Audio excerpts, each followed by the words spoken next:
The best of the Morning X with Barnes, Leslie, and Jimmy. 99X. The Morning X, Barnes, Leslie, and Jimmy. Let's get some wows going. Make us say wow. What's going on? You there? Hey, guy, what's going on? Nothing. Hit us. I got out of college, about 5 years ago, whatnot, and I started this little restoration deal. Started working for this restoration company, like construction. Went and bid it on this house. It's been sitting in vacant for about 40, 50 years, way out in the country. Get out there and I meet the lady and the old lady and the owner. It was like a grandmother-daughter thing that bought the house, and we started chipping away on some walls and put a hammer through this plastered wall, to kind of see where we're going to have to do on the inside. Well, when you walk in there, is it nothing but cobwebs and... Oh, cobwebs and just broken bottles laying there. I mean, it's been vacant like 40 years. And I didn't really know what we could do about it, but, I put this hammer through this wall, and I kind of started ripping some plaster down to see where we stand, and $90,000 fell out. $90,000? $90,000 hit the floor, along with my jaw. Yeah. I couldn't believe it. It was in the wall? It was hidden in the wall, but that's not the only thing. Because we started, this was like a 7-bedroom house, so we started, looking through other things. And was the lady there when you found the $90,000? Oh, yeah. She was there. So she hit the jackpot. Yeah, she hit the jackpot.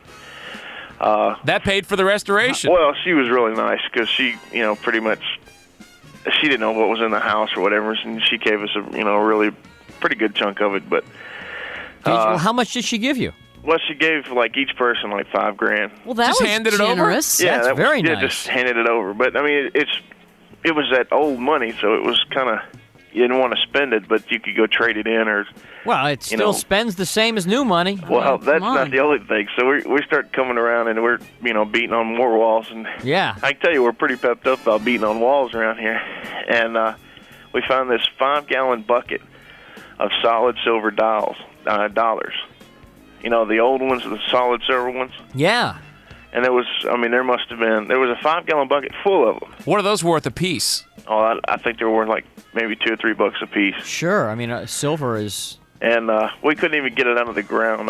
But this guy had hidden money all over the place in the house. So this was the person who owned the house previous to her? Yeah. And how was long... that a relative of her? Or was No, it was, like I said, it stayed vacant. And they were going to knock it down and burn it down so many times it wasn't funny. And then finally, 2 people finally bought it. That's pretty normal, people of that generation doing that. Yeah. Well, older people, Exactly. in general, they do not trust banks, and they hide... My grandmother, she's got money in house slippers and, What's this guy just tearing... he's building walls all over the place just to keep his money? Yeah, well, he did his own, yeah. I guess he did his own plaster work or whatever, and like he'd have old insurance papers, and, we found old newspapers and things from like 1930s. And, incredible. it was really wild. What else did you find? You find anything else? That was it. Besides all this, buttload of money. Yeah, That's a well, lot. that's good. $90,000. I'll give it a wow. Thanks. Good deal. Yeah, I'll give that a wow. That's a great story. You don't find that every day. No. We'll see you later. Barnes, All right. Yeah, I'll give it a wow. Yeah. Hell yeah, $90,000 comes tumbling out of the wall. Wow. Okay, thanks. All right. Bye-bye. Bye. Hey, you there? Yeah. Make us say wow. Hey, man, how you doing? Good. In May of 1986, I was stationed on the USS Midway, which was an aircraft carrier, and I was a flight deck troubleshooter. And what was happening is that we were heading into a storm, and whatever aircraft couldn't fit into the hangar bay, we will launch into an Air Force base in Korea for safety. Mm-hmm. And I was underneath an A-7, which was an attack jet, with another avionics guy and 2 airframes guys, and we were doing something, and they pulled an F-4, which was a fighter, out next to us, and the jet exhaust blew us over the side. Of the aircraft carrier? Yeah. Now, that's a long drop. Yeah, that's about 17 stories from the top, but the flight deck is maybe 3/4 of the way up, so you figure about 12, 13 stories. So wait, the ass of the plane all of a sudden just kind of turned and faced you, and that blew you off the carrier? Yeah, well, you ever go to the airport and they got those guys with the flashlights telling the pilot what to do? Well, they're supposed to look out for that because the pilot can't see, where the wings are and, where the jet exhaust is going. And he didn't see us underneath the plane next to it.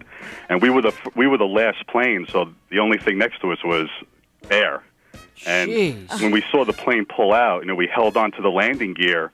But when the exhaust hit us, I've been hit by jet exhaust a lot, but not that close. And it was so hot that your first reaction is to cover your eyes because our polyester shirt started melting. And once we let go, it was over the side we went.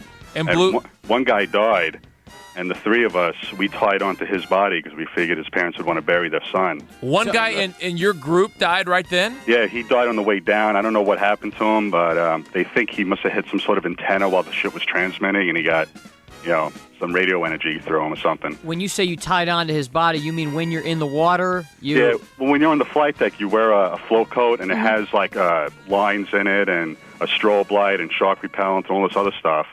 And what we did was I broke both my legs. My friend Dave broke his shoulder.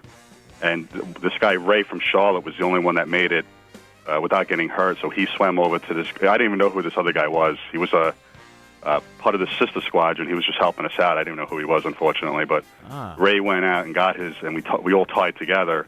And they didn't find us for 14 and a half hours.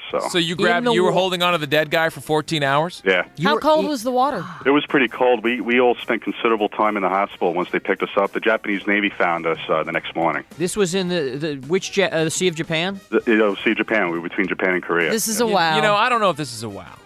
Are you kidding me? I'm kidding. This is a wow. definite wow. My that is parents, my father was in amazing. the Air Force, and he says as soon as he saw the car pull up with the two Navy guys, he said, I knew you were dead.